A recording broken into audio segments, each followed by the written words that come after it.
Hello guys, it's me to okay, take 2. Hello guys, it's me wait, take 3. Hello guys, it's me, Tori Kelly. TGIF everyone, and truly this is my first ever Friday vlog. I hope you're having a good Friday, my dear Torinatics. And for my new viewers and 2K subscribers out there, welcome to my channel. Today, we will talk about something in our body. Like, it's been days since I feel this dry cough. Then I think something's wrong in my body. So, it led me to call my friends out there, and yes, you've got it right. In this vlog, we will be more of biological. Let's go. I've mentioned that I also invited some of my friends to help me sort out things regarding with my dry cough, and here are they. Hello everyone! My name is Restituto. You can call me Res. Confidently beautiful with 2 lungs, Pira Alonzo Wordsback. Basilio, Christine, where are you? Hi, I'm Sisa, or Sis. And together we are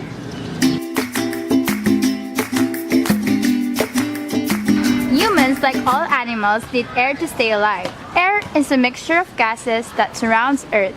The main gases that make up the air or atmosphere are nitrogen and oxygen. You can go without water for a few days, without food for more than a week, but you will die immediately if you stop breathing for more than a few minutes. Every minute of the day, you breathe in about 6 liters of air. Without this frequent intake of air, the cells in our body would quickly die.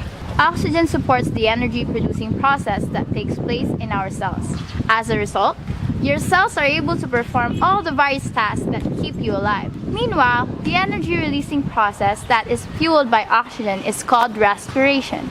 Carbon dioxide is also produced during this process and also considered as waste product. As you can see, oxygen is important in our body, and the body system responsible for getting oxygen into our body is the respiratory system. Breathing and respiration are related processes, but they are not totally the same. Respiration is the overall process by which the body gets oxygen and gets rid of carbon dioxide. And its first step is actually breathing. In animals, there are 4 types of gas exchange systems. First, integumentary exchange, that is being exhibited by worms which occur through their skin. Second, gills. This is mostly being used in water environments. Third, tracheal systems that are used by insects.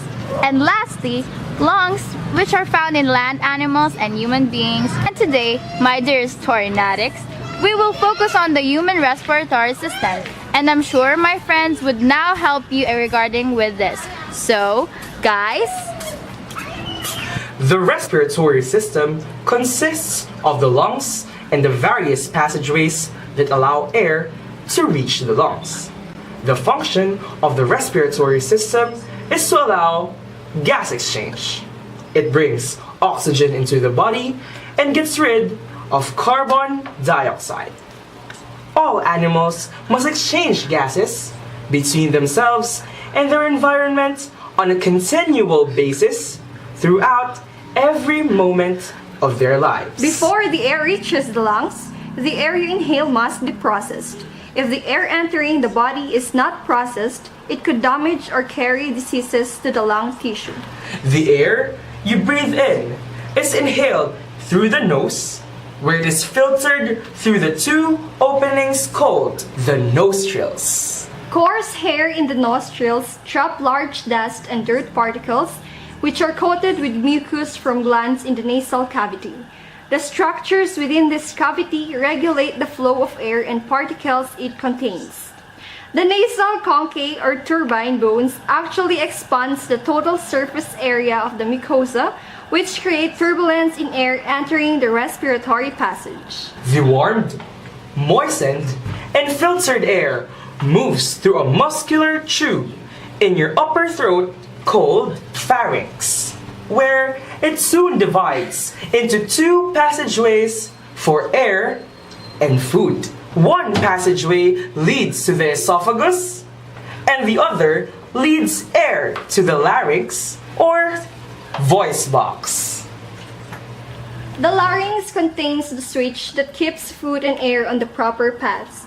This structure that directs air down the respiratory path and food and water down the digestive path is the epiglottis, a flap of tissue that closes over the entrance to the rest of the respiratory system when you swallow. When you breathe, the epiglottis stays open, permitting air to enter the respiratory system. But when you swallow food and liquids, the epiglottis closes, sending the contents of the pharynx into the esophagus. Two elastic ligaments or vocal cords are also found in the larynx, which produces our voice. Air rushing out of the lungs causes the vocal cords to vibrate and make sounds. The larynx is also supported by several curved pieces of cartilage. Two of the pieces are connected by a ridge known as the Adam's apple. Take a moment now and gently feel your finger up and down the front of your neck. Can you feel it? This tube-like structure is called the trachea or the windpipe. It looks like a vacuum cleaner hose, which acts as the main passageway to the lungs. As the air moves down into the trachea, mucus along the inner lining traps dust particles and bacteria that have managed to get past the nose. Cilia, lining the trachea, move the mucus and trap dust particles and bacteria up into the throat to be swallowed. Sometimes, some of the particles may collect into the trachea, causing an irritation. This triggers a response similar to a sneeze or a tiny explosion that occurs in the nose. In the trachea, however, the explosion is called a cough. Having moved through the nose and the trachea, the incoming air is now clean, moist, and warm, ready for its major destination, the lungs. The lungs, the main organs of the respiratory system, are sponge-like organs located in the thoracic cavity, bounded on the sides by the ribs and on the bottom by the diaphragm. The diaphragm is a powerful muscle nestled in the bottom of the rib cage that aids in respiration. The lungs are a symmetrical pair, but not completely identical because the left lung is smaller than the right lung.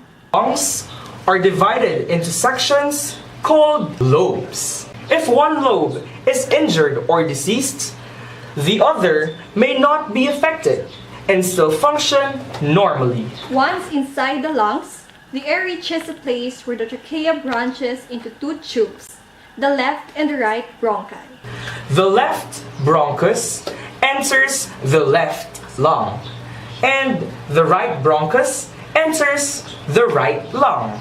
They continue to divide again and again, becoming narrower each time until there are tiny twig-sized tubes called bronchioles. At the ends of these tiny tubes are hundreds of round air sacs that resemble clusters of grapes on a stem. These air sacs are called alveoli, which inflate during inhalation and deflate during exhalation. The alveoli are the gateways for oxygen into the body and the site of gas exchange. Wow! Thank you, Res and Pira, for those thoughts. I surely know that you inform our viewers well. No problem, Tori. And to the Torinatics out there, also check my account, Pira with 2 lungs, and I recently uploaded a blog. Oh yes! Also, check Pira's vlog. It's super cool and nice. Have you learned something, guys? Well, that doesn't end there yet. We'll be able to see Res and Pira later on. Here's another friend of mine, Sisa. Basilio? Crispin? Basilio? Is that you? Each alveolus is surrounded by a network of tiny blood vessels called capillaries. It is here in the body's 600 million alveoli that the lungs perform their function, exchange of oxygen and carbon dioxide in the blood. Let us take a closer look at this process. The walls of the alveoli and the capillaries share a fused basement. They are so close that oxygen and carbon dioxide diffuse between the respiratory system and bloodstream. As a result, when air enters the alveoli, oxygen in the air seeps through the thin walls of the tiny sacs into the surrounding capillaries. As blood slowly moves through the capillaries, it picks up the oxygen and carries it to the cells throughout the body. When the oxygen-rich blood reaches the cells, it releases the oxygen. At the same time, the blood picks up the carbon dioxide produced by the cells during respiration and returns it to the alveoli to be blown out of your body with your next exhalation. Because air is rarely in the lungs for more than a few seconds, the exchange of gases must take place quickly. This is where the tree-like structure of the respiratory system comes in. The branching structure enables more than 2,400 kilometers of airways to fit into the small area of the chest cavity. As a result, a great deal of oxygen can seep out of the lungs, and an equal amount of carbon dioxide can seep back in a very short time. Christine, is that you? My son? Have you seen Basilio? For histology, the trachea is a wide flexible tube, the lumen of which is kept by 20 tracheal cartilages, which are C-shaped rings of hyaline cartilage. The gaps between the rings of cartilage are filled by the trachealis muscle, a bundle of smooth muscle and fibroelastic tissue. Together, these hold the lumen of the trachea open, but allow flexibility during inspiration and expiration. The respiration mucosa and submucosa are adapted to warm and moisture the air, and to trap particles in mucus. The respiratory mucosa is made up of the epithelium and supporting lamina propria. The epithelium is tall, columnar, pseudostratified with cilia and goblet cells. The supporting lamina propria underneath the epithelium contains elastin that plays a role in the elastic recoil of the trachea during inspiration and expiration, together with blood vessels that warm the air. For the bronchioles, the epithelium is made up of ciliated columnar cells in larger bronchioles, or non-ciliated and smaller bronchioles, which is difficult to see at this magnification. I guess they are having their family reunion, aren't they? I'll get back sis later. Let's just have Res and Pira again. Hello again, guys! Air is drawn into and pushed out of the lungs by the mechanical process called breathing. On the average, you breathe in and out about 1 liter of air every second. A person at rest breathes in about 13 times a minute. This rate, however, could increase 3 times the normal rate when you are playing or working hard. Breathing has 2 phases: inspiration or inhalation and expiration or exhalation. When you are about to inhale or breathe in, the diaphragm, which are muscles attached to your ribs, contract and lift the rib cage up and outward, while muscles between your ribs contract and pull upward. The actions of these muscles make your chest expand, allowing more room in the lungs for air. As a result, air rushes in and fills your lungs. When you exhale or breathe out, your diaphragm relaxes. This action causes the space inside your chest to decrease while the pressure within the chest cavity increases. This increase in pressure makes the lungs smaller, forcing air out of the lungs. Thank you very much, Res and Pira. You helped me here so much. Wait up. Pira, it looks like you aren't busy today. Well, to be Miss Biology is both an honor and a responsibility. As the Miss Biology, I just used my voice to influence the youth and raised awareness to certain body systems like respiratory system, that is useful and relevant to my fellow countrymen.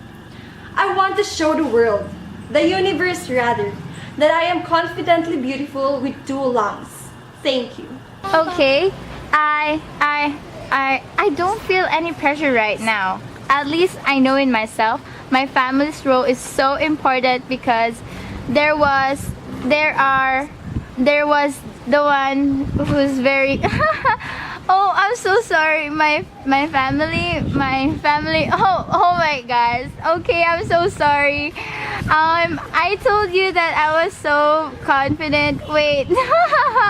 Sorry guys, because this was really my first pageant ever because I'm only 17 years old and I did not expect that I came from one of the top 10. So, but I said that my family is the most important people in my life. Thank you.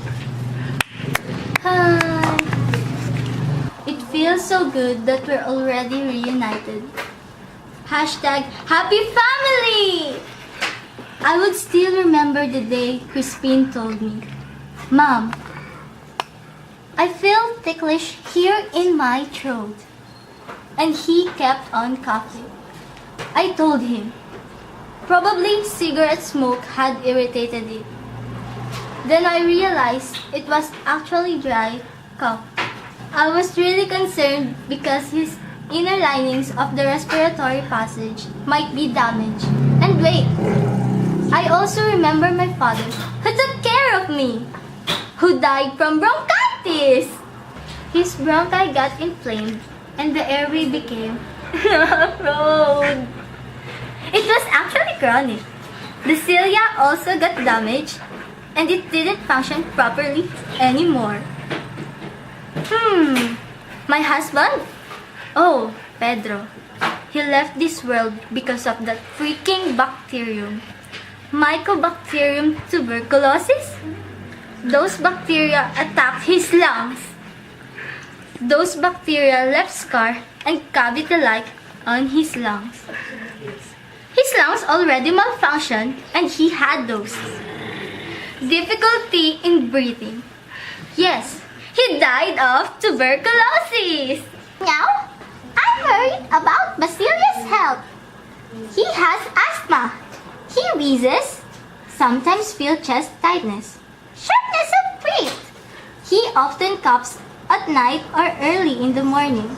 Actually, his airway got thickened and tightened muscles constrict the airway, resulting to limited airflow.